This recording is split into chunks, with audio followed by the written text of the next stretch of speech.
Hello friends, चलतु आम गोटे पैन नहीं जावा से रिफाइन तेल देकी बड़ी किसी पकईकि भाजी नेबा।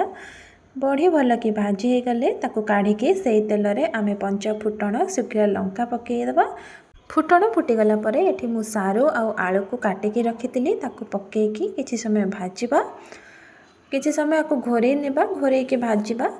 भाजी सारापर से पकई नेबा काटी रखि बैगण को पकई भाजवा। से लुण हलदी पकई नेबा, कंचा लंका टमाटो पकईकि आउ थे भल भाव भाजिकी टिके घोड़ेकी रखिनेबा।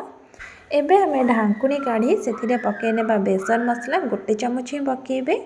पकईकि ताकू तादेहरे भल भाव मिसई नेबा। एबे आमे आउ थे घोड़ेकी रखिनेबा कहीं बेसन मसलाटा टिके भाजी हबो।